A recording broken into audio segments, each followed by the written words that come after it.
में अब बात करेंगे दिल्ली ब्लास्ट की, जिसे 10 दिन से ज्यादा का समय हो गया है। हर दिन नए नए खुलासे हो रहे हैं। साजिश के बारे में नई नई जानकारी सामने आ रही है।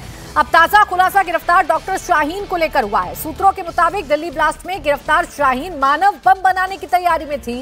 वो इसके लिए मुस्लिम लड़कियों की तलाश में जुटी थी। जांच एजेंसियों को शाहीन के डिलीट व्हाट्सएप चैट से अहम जानकारी मिली है। मानव बम बनाने के लिए शाहीन ने सीमा पार से खास विस्फोटक मंगवाए थे। हालांकि अभी ऐसे किसी विस्फोटक की रिकवरी नहीं हुई है। शाहीन ने इस मानव बम का कोड वर्ड मुजाहिद जंगजू रखा था। इस ऑपरेशन का नाम मिशन काफिर रखा गया था। मानव बम बनाने की तैयारी शाहीन कर रही थी। इरादे बड़े खतरनाक थे डॉक्टर शाहीन के। ना सिर्फ वो महिलाओं को रेडिकलाइज कर रही थी, ना सिर्फ वो अपने संपर्क में आए लोगों को रेडिकलाइज कर रही थी, बल्कि मानव बम बनाने की तैयारी में थी। बाकायदा इसका कोड वर्ड रख दिया गया था। मुस्लिम लड़कियों की तलाश का जिम्मा इसने खुद उठा रखा था। शाहीन को लेकर जो बड़ा खुलासा हुआ है वो ये कि स्पेशल 26 पर काम कर रही थी शाहीन। यूपी एटीएस की रडार पर शाहीन की बी टीम में 5-5 लोगों की 5 टीमें बनानी थी। हर टीम में 5 डॉक्टर्स को रखना था। सोर्सेज ये बता रहे हैं हर टीम के लीडर को एचओडी का जो कोड है वो रखा गया था।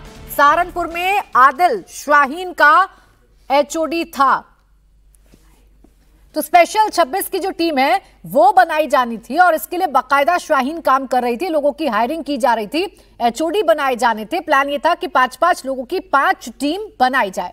विशाल प्रताप सिंह मेरे सहयोगी इस वक्त जुड़ गए ज्यादा जानकारी के साथ। विशाल, क्या जानकारी मिल रही है स्पेशल 26 के बारे में? कितनी कामयाब शाहीन हो गई थी? कितनी टीमें उसने बना ली थी?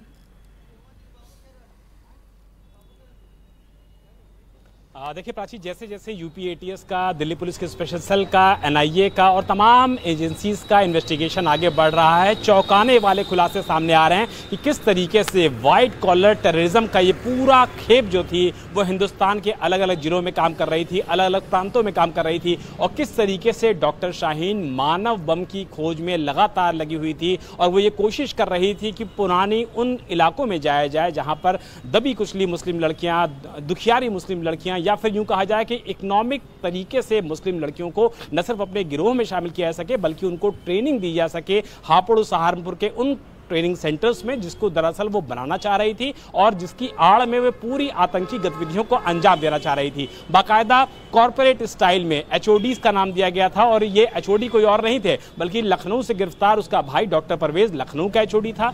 सहारनपुर से गिरफ्तार डॉक्टर आदिल सहारनपुर का एचओडी था, जबकि कानपुर से गिरफ्तार डॉक्टर आरिफ को कानपुर का एचओडी का नाम दिया गया था। तो ये सब बातें अपने आप में साबित कर देती हैं कि किस तरीके से पूरा मामला आगे बढ़ रहा था और जैसे जैसे यूपी एटीएस, स्पेशल सेल और एनआईए इस मामले की इन्वेस्टिगेशन को आगे बढ़ा रही हैं, पैन इंडिया आगे बढ़ा रही हैं, इस तरीके की चौंकाने वाली जानकारियां सामने आ रही है कि डॉक्टर शाहीन अपने मंसूबों को अमली जामा पहनाने के लिए सीमा पार से किस तरीके से बाकायदा संदेश प्राप्त कर रही थी और उसको एग्जीक्यूट करने के लिए लखनऊ, सहारनपुर, इसके अलावा फरीदाबाद, गुड़गांव, इन सारे इलाकों में जाकर के अपनी पूरी खेप तैयार कर रही थी। तो इसी को आधार बना करके एजेंसीज आगे का इन्वेस्टिगेशन कर रही हैं और एजेंसीज को उम्मीद है कि जैसे जैसे इस मामले का इन्वेस्टिगेशन बढ़ता जाएगा इसी तरीके की चौंकाने वाली जानकारियां सामने आती जाएंगी। विशाल, दो बातें हैं। एक तो जो इकोनॉमिकल वीकर सेक्शन है महिलाओं का, उसे टारगेट करने की कोशिश थी, महिलाओं को रेडिकलाइज करने की कोशिश थी, और जो सफेद पोश डॉक्टर्स हैं उन्हें अपनी टीम में शामिल करने की कोशिश थी।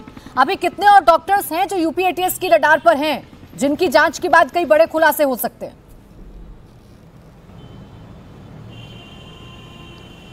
प्राची, ये बहुत ज़्यादा महत्वपूर्ण सवाल है कि और कितने ज़्यादा वाइट कॉलर डॉक्टर्स इस पूरे टेरर मॉड्यूल के साथ इंडल्ज थे, क्योंकि जो डॉक्टर्स थे वो पढ़े लिखे थे, अच्छी अच्छी जगहों पर काम कर रहे थे, 2-2, 2.5, 3-3 लाख रुपए उनकी महीने की सैलरी थी। तो सवाल ये उठता है कि अगर इस तरीके के पढ़े लिखे लोग रेडिकलाइज्ड हो जाएंगे वीडियोज़ देख करके शाहीन के माध्यम से या फिर यूँ कहा जाए कि सीमा पार के जो आतंकवादी होते हैं उनको सुनने के बाद या उनसे रेडिकलेशन प्राप्त करने के बाद वो इस तरीके के खतरनाक मंसूबों में शामिल हो जाएंगे, तो ये पुलिस के लिए, एजेंसीज के लिए बहुत बड़ी चुनौती है, क्योंकि डॉक्टर से उनको इंट्रोगेट करना, उन तक पहुंचना, उन तक जानकारियां निकालना, क्योंकि ये सारे जो लोग पकड़े गए हैं ये इतने ज्यादा शातिर थे, पढ़े लिखे थे कि ये सारी चैट को करते के साथ ही डिलीट कर देते थे, इनबॉक्स में जाकर के मैसेज को लिखते थे, उसको ड्राफ्ट में सेव कर देते हैं, बाकी सारे लोग पढ़ लेते थे और उस मैसेज को डिलीट कर दिया था। तो इन सारी चैट्स को रिट्रीव करना, ऐसी बातें, पढ़े लिखे लोग हैं, टेक्निकली भी साउंड नजर आते हैं, इसलिए इनको पकड़ना, इनके गिरोह का भंडाफोड़ करना एक बड़ी चुनौती है और एक एक करके इनके हर एक कनेक्शन तक पहुंचने की कोशिश की भी जा रही है। शुक्रिया आपका तमाम जानकारी के लिए विशाल।